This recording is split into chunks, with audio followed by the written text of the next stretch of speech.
Hola amigos y seguidores de Alfa y Omegas, estamos junto a ustedes en un nuevo programa. Hoy vamos a estar trayendo acerca de un faraón que oímos nombrar en la Biblia o podemos leerlo. Estamos hablando acerca del faraón Sisac. Por ahí se sabe muy poco, aparecen algunos textos bíblicos, pero hoy vamos a adentrarnos un poco en el mundo de los faraones, ¿sí? Él estuvo durante el tercer periodo intermedio que comprende entre los años 1069 y el 664 a.C. Él participó o pertenecía más bien en la dinastía libia, que constituían una presencia sustancial e influyente en Egipto. Se ha sugerido que hacia el final del Reino Nuevo, el ejército egipcio estaba compuesto casi al completo por mercenarios libios. La incipiente descentralización del gobierno durante la 21 dinastía facilitó el crecimiento de las bases de poderes provinciales y las dinastías locales de jefaturas libias. Durante la 21 dinastía, las familias gobernantes, tanto al norte como al sur, contaron con miembros con nombres libios y como es indudable que se practicó alguna forma de aculturación. Por lo tanto, cuando a comienzos de la 22 dinastía el trono de Tanis pasó al jefe de los Meshwesh, Sisac, se trató de la culminación de una tendencia que venía de antiguo. Sisac o Sesong, como se lo conoce más comúnmente, pertenecía a una familia asentada en Bubastis, cuyos miembros, mediante juiciosos matrimonios con la familia real y relaciones con los grandes sacerdotes de Memphis, consiguieron mucha influencia en el delta. El traspaso de poderes desde Susenes II parece haber tenido lugar con un mínimo de oposición. Es indudable que se vio favorecido por el hecho de que Sisac era sobrino de Osorcón el Viejo, mientras que su propio hijo, el futuro Osorcón I, estaba casado con la hija de Susenes II, Matkará. El reino de Sisac destaca como uno de los puntos culminantes del tercer período intermedio. Rechaza las divisiones internas de la 21 dinastía a favor de los modelos de gobierno faraónico del Reino Nuevo. Sisac intentó restablecer la autoridad política del rey. La teocracia continuó existiendo, pero de forma unificada. Las consultas a los oráculos aún se realizaban, pero en menor medida. El nuevo reinado estuvo marcado por un cambio en la actitud del trono respecto a la integridad del país, la adopción de una política exterior expansionista y un ambicioso programa constructivo. Cada tanto tiempo aparecía un nuevo faraón con hambre de expansión entre medio de muchos que solo se dedicaban a mantener el reino o solo a los placeres terrenales. Restringió el culto de Tebas para evitar sublevaciones.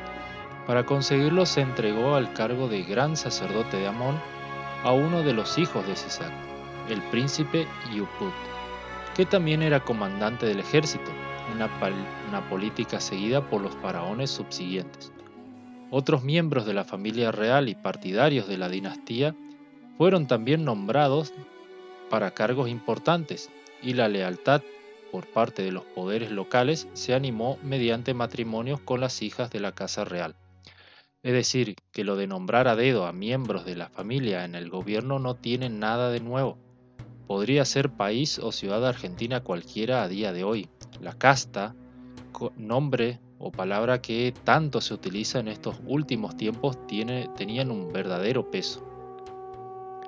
Tras más de 100 años de pasividad militar egipcia, esto viene a cambiar para Sisa, para recuperar el anterior prestigio que caracterizó a los antiguos faraones. Y es lo que muchos faraones querían, pasar a la historia, y más aún Sisac, quien tenía un origen extranjero. Quería formar parte de los anales egipcios por medio de conquistas y obras. Sus inscripciones de Karnak recogen una importante expedición militar en 925 a.C. contra Israel y Judá, además de Gaza y Megido. En la Biblia encontramos el relato de sus campañas en contra de Judá, aunque lo que hizo fue mucho más grande. La lista de ciudades conquistadas llegan hasta las 150 y muchas de ellas son nombradas en la Biblia, tales como Tanak, Bet-Seán, Rehob, Manaim, Gabaón, Bet-Jorón, Megiddo y Arad. A pesar de que sus planes incluían una serie de campañas militares expansionistas en toda la región, todo se vio truncado con la repentina muerte de Sisac de manera desconocida un año después, en el año 924, dejando a Egipto bajo un nuevo faraón que no continuó sus planes, sino que restableció sus relaciones con ciudades como Biblos en la costa de Israel.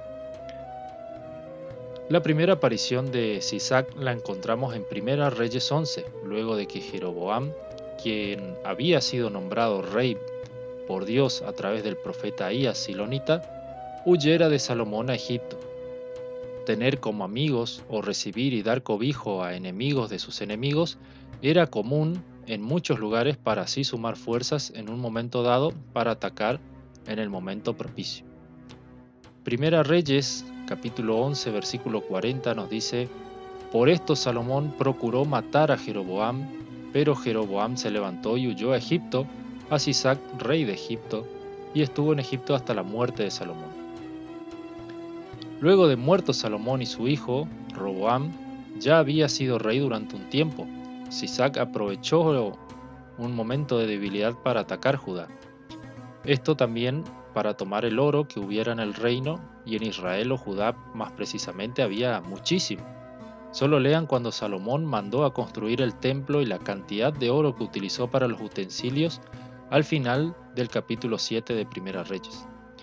Así que había razón de más para hacerle una visita a Jerusalén.